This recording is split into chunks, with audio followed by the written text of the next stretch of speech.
Pijao Editores presenta Nuestra Cultura. Uno de los campos que este año hemos querido tocar es el de los periodistas, los comunicadores que de diferentes sitios han representado al país y, por supuesto, a nuestro departamento.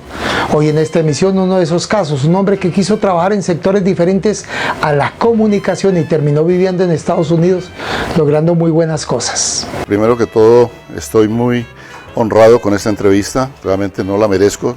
Soy apenas un tolimense más que ha tratado de hacer algo en la vida, que ha tratado de siempre estar a la altura de los grandes tolimenses que nos han dado lustre en la historia de nuestro departamento y de Colombia.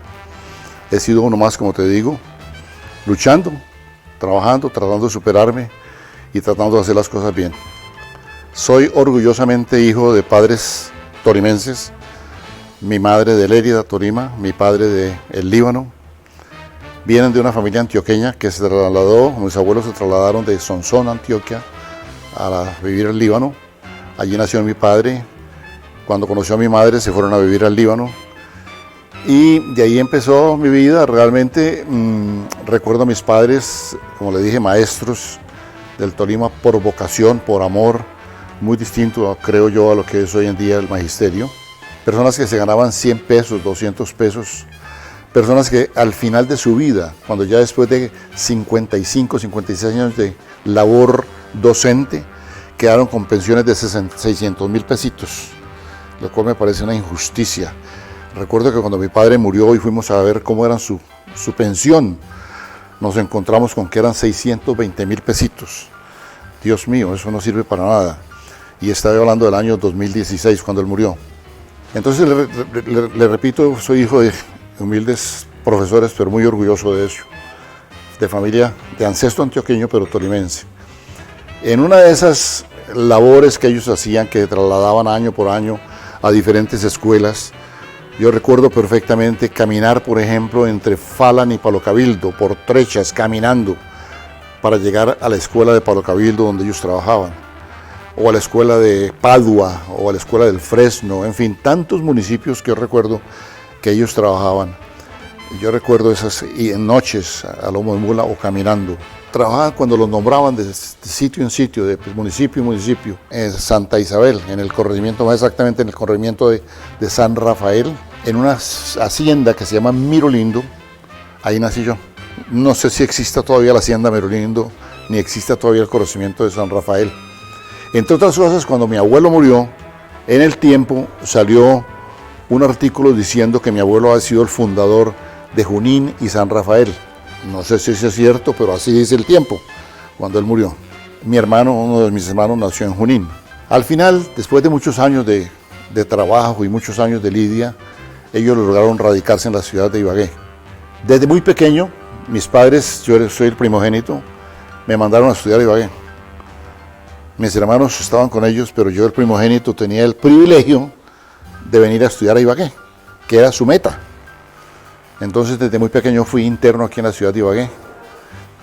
Recuerdo que mis primeros años de primaria los hice en el colegio cooperativo. Existe el colegio cooperativo de Carmen Sarrocha Castilla, que entre otras cosas fue mi madrina de nacimiento y fue la persona que les hizo a ellos el milagro de trasladarlos a Ibagué cuando fue secretaria de Educación.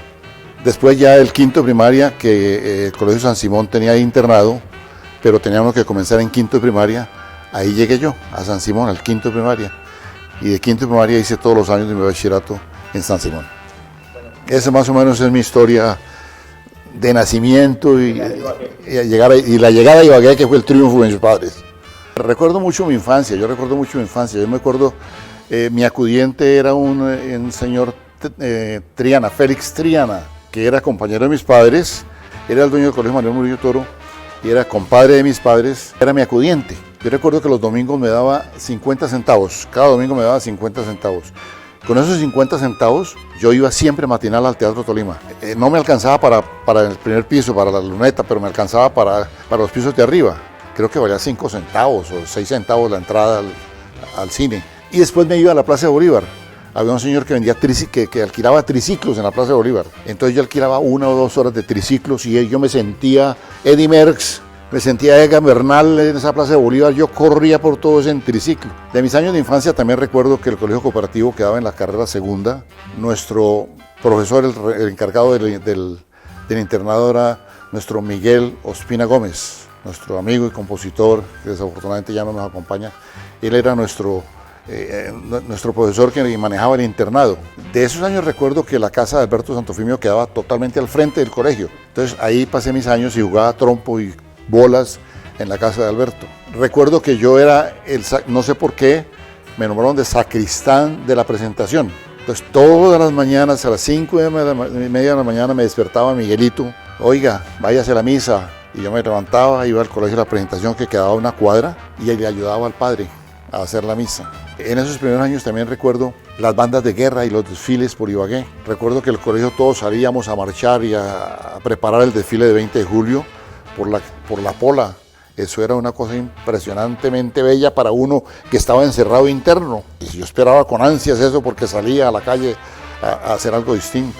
Ese era el internado, de esos recuerdos tengo. Yo fui bueno para matemáticas, realmente sí fui bueno para matemáticas, pero nunca me llamó la atención realmente una carrera como ingeniería o matemáticas puras o cosas de esas. Y aunque estudié administración de empresas, que tiene que ver mucho con las matemáticas, fueron las materias que más problemas me causaron. Otras materias como por ejemplo las sociales me fascinaban muchísimo y el inglés me llamó la atención desde muy pequeño. Yo recuerdo que ya estando más mozalbete existían en Colombia, en Colombia y en América Latina los cuerpos de paz del presidente John Kennedy y yo veía a un gringo y yo me le pegaba al gringo y el gringo, por favor, hablarme en español. Y yo, no, please, talk to me in English. Entonces yo quería aprender inglés y él quería aprender español, pero yo me les pegaba. Y cuando hablaban entre ellos dos, entonces yo escuchaba con mucha atención y trataba de aprender inglés porque siempre me llamó la atención. Tengo dos vidas, Juan Pablo. Una la profesional y otra la vida deportiva.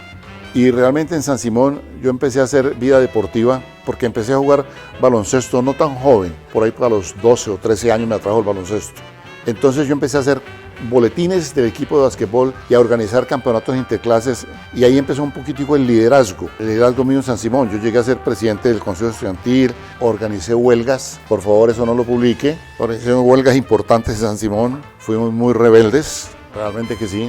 Ahí empezó tal vez el liderazgo deportivo y empezó tal vez a hacerse un poquito de periodismo. En ese tiempo Alberto Santofimio era director del diario El Cronista, un periódico que fue muy ilustre aquí en la ciudad de Ibagué. Y entonces fundamos una página que se llama La Página Estudiantil del diario El Cronista. Salía cada miércoles y yo tuve la fortuna de ser director de esa página. Entonces ahí empecé a formarme un poquito como periodista. Después ya con el correr de los años y con el baloncesto me invitaban a programas deportivos y realmente ahí perdí el miedo a hablar al micrófono, porque hablarle al micrófono da miedo y hay mucha gente que yo he visto palidecer y trabarse cuando uno hace una entrevista en televisión o en radio. Ahí perdí el miedo realmente y me fui acostumbrando un poquito al micrófono, a la cosa y ya, bueno, ya después todo lo que ha llegado. Yo escribía una columnita, claro, yo escribía una columnita en la página y buscaba colaboración de otros compañeros, por supuesto. Temas estudiantiles realmente, ¿no? A veces yo me iba contra los profesores. Recuerdo que hubo una columna en la cual yo les llamé a los sádicos, a los profesores, a algunos profesores. Y eso me causó problemas en el colegio, porque varios profesores me dijeron, con que yo soy un sádico.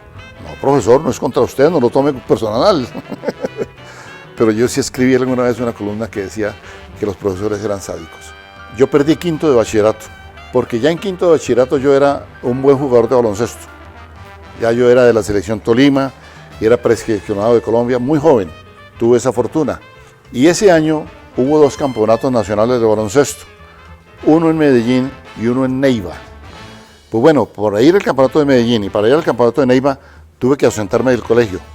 Y perdí quinto de bachillerato, siendo la estrella del equipo y siendo un líder estudiantil, perdí quinto de bachillerato por inasistencia. Como se dice en el argot estudiantil, me la corrieron. Hablé con el rector, hablé con todo el mundo, nada. En asistencia, esa era la cooperación que teníamos en ese entonces. No sé si hoy en día sea mejor colaboración con los deportistas, pero perdí el quinto de bachillerato por estar jugando por el Tolima. Entonces, ¿qué pasó? Me tocó validar el quinto de bachillerato. Recuerdo que al año siguiente entró de rector al colegio el doctor Torres Barreto y no me querían recibir en San Simón cuando yo había estado toda mi vida en San Simón.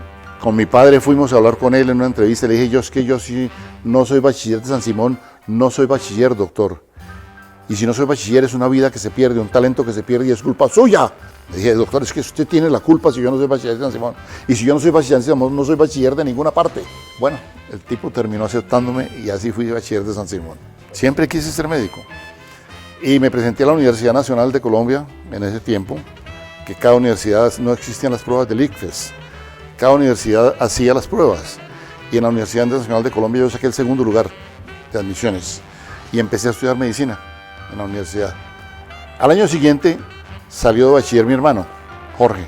Y mi padre me dijo, mijo, yo no tengo dinero para sostener a usted en Bogotá, porque Jorge, mi hermano, no pasó en Bogotá, en la Nacional, pasó en Manizales. Entonces me dijo, yo no tengo plata para sostener a uno en Bogotá y a otro en Manizales. A ver cómo mi hijito se traslada a Manizales. Le dije, listo papá, yo busco el traslado. Y efectivamente así fue. Yo me trasladé a Manizales y entonces empezamos los dos a estudiar en Manizales. En Manizales fui profesor de varios colegios para sostenerme y entrenador de basquetbol. Porque como le dije, mis padres siempre fueron maestros con un escaso ingreso económico. Allí hice 7 semestres de medicina, pero también era líder estudiantil y era presidente del consejo estudiantil, rebelde. Pues fácilmente me cogieron entre ojos y en medicina interna, que se llama, me rajaron y me echaron. Así de sencillo. Nuestra cultura.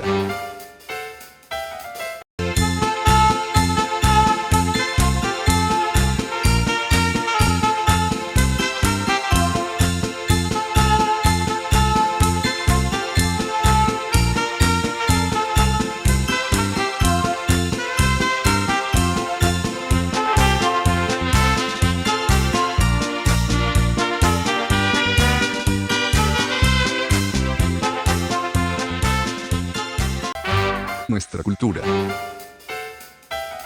Pero no se quedó allí, siguió buscando opciones y oportunidades, muchas de las cuales él mismo afirma le llegaron sin que necesariamente estuvieran en sus planes. Hasta la rama de cargo público representando al país lo llevaron a lograr las metas que más tarde traería la vida en su capacidad profesional y la inquietud de siempre estar disponible. Entonces salí, me echaron de la facultad, me balancearon en medicina interna, me pusieron 2.5, necesitaba 3, me pusieron 2.5, me sacaron de la universidad. Y me sacaron por el liderazgo realmente, porque, por ejemplo, habían apenas 12 cadáveres para 36 estudiantes para hacer medicina. Y yo hice una huelga que eso no podía ser así, que se necesitaban más cadáveres para tantos estudiantes y cosas así. Entonces ese liderazgo me lo cobraron, la verdad que sí.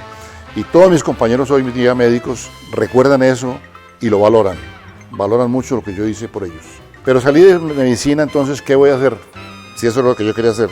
Entonces llegué aquí a Ibagué y un buen día encontré un aviso en El Tiempo. El estado de la Florida, asociado con el ICETEX, ofrece beca a estudiantes colombianos. Dije yo, bueno, ¿y eso cómo? Y como me gustaba el inglés y más o menos ya lo hablaba un poquito, dije, yo me presento a eso. Me presenté a estudiar medicina por ninguna parte. Otras carreras, entre esas, Business Administration, administración de negocios. Y yo, va para esa. Me meto a estudiar administración de empresas. Es la que ofrecen, pues me voy a esa. Ahí tengo otra anécdota importante de mi vida, para que usted se fije. Tenía un tío que era el director de idiomas del Centro Electrónico de Idiomas en Bogotá, del Ministerio de Educación Nacional. Él era el director. Entonces mi madre dijo, mijito, el examen de inglés que le piden, vaya a presentarlo con mi hermano, con su tío.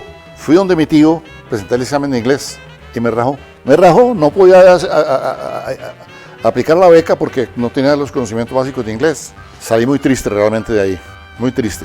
Y me fui a la Universidad Javeriana y en el departamento de lenguas presenté otro examen. Ya sorpresa grande, pasé. Y entonces apliqué a la beca, me gané la beca y me fui a estudiar administración de empresas. Yo nunca pensé en estudiar a Estados Unidos. Jamás. Fue la coincidencia, yo vi el aviso en El Tiempo, dije, aquí esta es la mía, me voy desilusionado de mi... porque entre otras cosas, después de que salí de la Universidad de Caldas, busqué en Colombia, busqué la Nacional, busqué la del Valle. No habían sino 6 facultades en el país que enseñaban medicina. Era muy cerrado. Eran 6 facultades únicamente. En Cali, en Bogotá, en Medellín, en Barranquilla. Eran 6 facultades. Entonces en ninguna encontré. Y yo desilusionado. Recuerdo que en ese tiempo el padre Mejía, Armando Mejía, me dijo, venga, no tengo profesor de anatomía, dícteme anatomía. Entonces yo dicté anatomía en el Colegio Tolimense. Yo salía de la universidad, estaba muy refresco en mis conocimientos de anatomía. Entonces fui profesor de anatomía del Colegio Tolimense durante 4 meses, el segundo semestre, mientras pensaba qué hacer, no sabía qué hacer realmente. Y entonces, bueno, llegó el momento y me fui a estudiar, como le cuento, porque me gané la beca, becado a Estados Unidos, ¿cómo no? Eso fue en 1967. Llego a Estados Unidos con esa ilusión de aprender, lógicamente. Primero hicimos un curso intensivo de inglés 3 meses y luego sí empezamos la carrera. Y llego con la ilusión de jugar basquetbol. Recuerde que tenía mi vida deportiva. Entonces, yo aquí en Ibagué era un todero en basquetbol, porque en ese tiempo no había tanta organización. Era el equipo de la liga, del Tolima, pero no habían árbitros. Entonces, en muchos partidos en los cuales nosotros jugábamos, lógicamente, yo pité. Tenía alguna experiencia como árbitro, como jugador, por supuesto, y también hasta entrenaba equipos de colegios. Yo recuerdo que había un colegio aquí que se llamaba La Greg. Yo fui entrenador de La Greg. Hay un colegio que llamaba el Colegio Oficial de Señoritas. Yo fui entrenador del Colegio Oficial de Señoritas. Entonces, era un todero en basquetbol. Me gustaba el deporte y bueno, así terminé mi bachillerato y toda cosa. Y me ayudaba con esos pesitos que me daban La Greg, que me daban en el Colegio Oficial. Entonces llegué a Estados Unidos y dije yo, esta es la cuna del basquetbol. Aquí voy a ser yo la estrella, lo mismo que en mi pueblo. Llegó el primer entrenamiento y yo era mirando para arriba. Los jugadores, yo era como enanito. Y empecé a jugar y aunque yo jugaba bien, pues había realmente gente muy buena. Sin embargo, yo hice parte del equipo de la universidad. Pero en Colombia, yo nunca, como se dice en el gol deportivo, chupé banca. Yo siempre era jugador titular. Allá empecé en la banca. Y si jugaba 2-3 minutos en el campo, era tal vez por el entrenador darme algún aliento, darme consuelo. Entonces dije yo, no, esto no es para mí. No es para mí. Yo mejor me dedico al arbitraje. Y me dediqué al arbitraje. Y vea usted lo que logré con el arbitraje. Después de muchos años, llegué a la NBA, que es lo máximo en el básquetbol mundial. Esfuerzo, sacrificio, constancia y deseo de superación. Y si yo lo hice, como lo he dicho mucha gente en el arbitraje de América Latina, que me han invitado, he tenido el placer de dictar conferencias en muchas partes, porque entre otras cosas me volví didacta del básquetbol. Escribo libros acerca de la interpretación de las reglas del baloncesto. Entonces me invitan a muchas conferencias en España, en el Brasil, en Argentina. Y siempre les decía estas palabras, si yo lo pude hacer, cualquiera lo puede hacer. Constancia, superación. Todavía escribo los libros, ya no soy árbitro, mire, ya tengo barriguita, pero no soy árbitro activo, pero sigo escribiendo mis libros. Cada vez que las reglas cambian, en cada Juego Olímpico las reglas cambian, un poquitico, y yo sigo escribiendo mis libros. En alguna oportunidad fui miembro del Comité Técnico de la FIBA, la Organización Mundial del Baloncesto, y allí, por ejemplo, propuse la regla de los 24 segundos. Antes eran 30 segundos de tener la pelota en un equipo. Yo puse que se acortara ese espacio y esa norma fue introducida. Y yo tuve algo que ver ahí. No, cuando terminé la universidad tuve que regresar a Colombia porque para pagarle al ICETEX en las condiciones de la beca era que el estudiante tenía que regresar a Colombia a trabajar. Entonces yo regresé a Colombia a trabajar. Tuve que regresar para pagar la beca. Llegué a Colombia a trabajar, hice muchas entrevistas. Cuando me llama un amigo que había sido compañero mío en la facultad de Manizales, oiga Víctor, ¿y qué está haciendo? Ya regresó. Sí, tal vaina, tal otra. Digo, hermano, necesitamos un gerente de producto en Laboratorios Baxter. Si usted ha ido a una clínica, ha visto los equipos plásticos, todas las soluciones de Stroza, Ringer, Harman, todas esas soluciones las produce el Laboratorio Baxter de los Estados Unidos. Su sede principal es en Cali. Me dijo, necesitamos a alguien, usted tiene conocimientos de medicina, venga, trabaje con nosotros. Hay una cosa bien importante. Yo ya estaba nombrado de gerente. Dije, ¿y eso cómo es? A ver, ¿a dónde? ¿Con quién hay que hablar? No, venga a Cali, hermano, que es lo importante. Me iban a pagar en el banco 2.500, ¿no? En la empresa, en Travenol, me iban a pagar 8.500 pesos carro, más comisiones sobre ventas. ¿A dónde me iba? Lógicamente a Travenol. Deseché la oferta del banco y me fui a trabajar con Travenol. En ese tiempo, en Colombia y en el mundo entero, para aplicar un suero, se utilizaban unos frascos de vidrio con dos agujas, la que llevaba el suero, la que llevaba la solución al paciente, y una aguja que se colocaba para que entrara el aire y la solución saliera. Era una cosa totalmente antiséptica. Entonces, Travenol en ese momento se inventó en el mundo entero las bolsas plásticas que usted ve hoy en día. Ese trabajo lo hicimos nosotros. Yo fui jefe de ese trabajo en Colombia, de introducir ese nuevo sistema. Antes, el equipo que usted veía con el plástico y la vena que se le ponía al paciente, eso servía, lo hervían, lo desinfectaban y lo colocaban a otro paciente. Para introducir el concepto en Colombia de que eso era únicamente para un paciente, había que descartarlo, botarlo, eso representaba un gasto oneroso. Un sistema cerrado que la solución hoy en día en esas bolsas plásticas que usted ve baja por inercia, eso baja por inercia, no con la aguja para que entre el aire. Es decir, es un sistema cerrado que no permite contaminación. Bueno, ese sistema lo introdujimos en Colombia. Introdujimos en Colombia los primeros riñones artificiales. Introducimos en Colombia las bolsas, no sé si usted se ha visto cuando los pacientes tienen problemas de orina, que tienen sonda y les colocan una bolsa para que orine. Ese sistema lo introdujimos en Colombia también. Ya después fui gerente nacional de la empresa y vinieron otras posiciones. Fui subgerente de la flota mercante gran colombiana en Cali. Y entonces ya después vino ya me metí un poquito a la política por los lados. Entonces vino el consulado de Colombia, fui cónsul de Colombia en Nueva York. Y después de que regresé del consulado fue que vine a Cali a ser subgerente de la flota mercante gran colombiana. Y siendo subgerente de la flota mercante gran colombiana, algún día tuve un problema con el gerente, no nos entendimos y yo salí de la flota. Y ya yo tenía 36, 37 años y dije, ¿qué voy a hacer, por Dios? Y a esa edad realmente no hay empleo en Colombia. No sé si hoy en día se ha abierto el mercado laboral para gente ya de más de 35 años, aunque creo que es muy difícil todavía. Dentro de mis actividades, dentro de mis inquietudes, fui miembro de las Juventudes Rebeldes del MRL de López Miquelsen, ¿se acuerda? Se inventó un movimiento revolucionario y liberal y yo era líder aquí en el Tolima de esas juventudes. Entonces tenía contactos y cuando el doctor López Miquelsen ganó la presidencia, una mañana recibí una llamada del doctor Indalecio Líbano Aguirre. Me dijo, Víctor, usted ha sido escogido para ver en qué quiere estar, en dónde quiere estar. Y entonces ahí se me vino el inglés y el imperialismo y el deseo de estar en Estados Unidos. Le dije, pues yo quisiera estar en Estados Unidos. Entonces, como a los 8 días me dijo, ¿qué tal cónsul en Nueva York? Le dije, ¿y eso cómo se come, doctor? Y ahí fue, por mi relación con el doctor Indalecio Líbano Aguirre, más que con el doctor López, con el doctor Indalecio Líbano Aguirre. La verdad, yo no conocía Nueva York. Mis actividades siempre habían sido en el sur, en la Florida, en Tallahassee, donde yo estudié, en Miami, en poblaciones cercanas. Era lo que yo más conocía, ¿no? Entonces llegamos a Nueva York.